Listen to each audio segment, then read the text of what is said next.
So, ano yung mga nangyari in the past days sa PBA? Ano yung mga naging usapan sa social media and some reactions to it na lang din.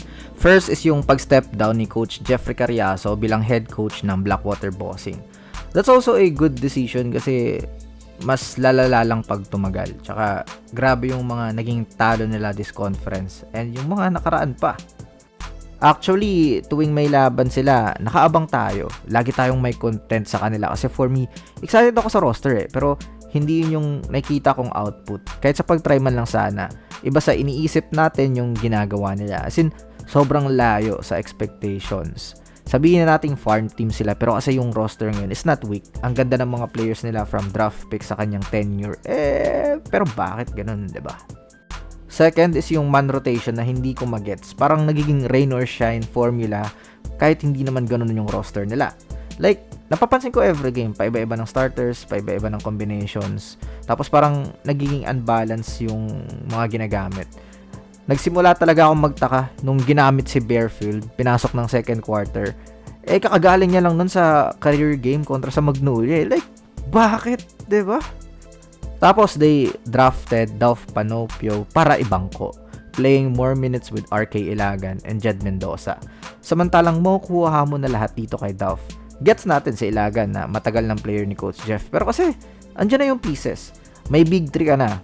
Last conference nga sana, pinag 30 minutes sila together on the floor para alam mo yun, mag-blend in. Kaso, wala Iba yung iniisip or iba yung plano. Believer din naman ako ni Christian David kasi this conference parang clumsy siya or baka dala lang ng off freedom kasi yun nga yung paggamit sa kanila. Biruin mo, meron kang Bearfield, Panopio at David, tas import, dagdag mo na lang siguro yung role player na 4, hindi mo kailangan ng starter ulit or stars para alam mo yun, para masabing magiging maganda yung roster. Pwedeng Abu Trotter.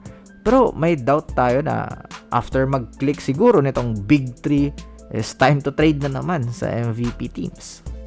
Alam ko hindi lang ako yung excited nung makita ko yung roster na to for Blackwater.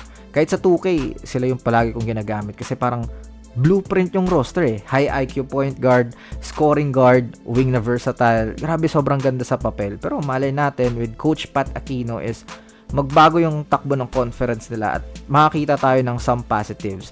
Yung mga bagay na inaantay natin para sa team na to. So, good luck sa next chapter.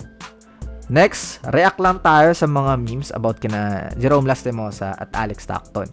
First is para sa Converge. Expected ko na to na magkakaroon ng agawan sa touches, especially si Alec na galing sa masakit na Philippine Cup at may gustong patunayan. Pero kasi nung wala pa yung mga stars na yan, siya talaga yung kumukuha ng final shot. Remember yung game winner kontra SMB? Ang nangyari, andito na nga sina Mikey at Juan ngayon. Kaya napapansin na ng mga tao. Tsaka mainit si Mikey at maganda yung nilalaro. And naging downfall yon para sa Converge na sa crunch time, wala man lang siyang touches. With Jerome naman, according kay Coach LA, yung play is rim run yung import sa middle. Tapos si Lee is sa wing, then si Baroka mag-flare sa corner. Kaso ang nangyari lahat nasa wing without any option si Jerome. Tas siya lang naman yung nasisisi ngayon. Actually, okay ako sa ginagawa ni LA Tenorio kay Jerome na you need to improve the point guard. Kasi yan yung future ng franchise. And he needs this kind of losses para mas lalong mag-grow. Lahat pagdadaanan to Sana worth it lang in the long run tong pagtatanim ni LA kay Jerome. Kasi andyan naman yung quality sa kanya to be a good point guard. And kayo ba? Let me know all your thoughts in the comment section below. This is Agun Hoops. See you in the next upload. Bye-bye.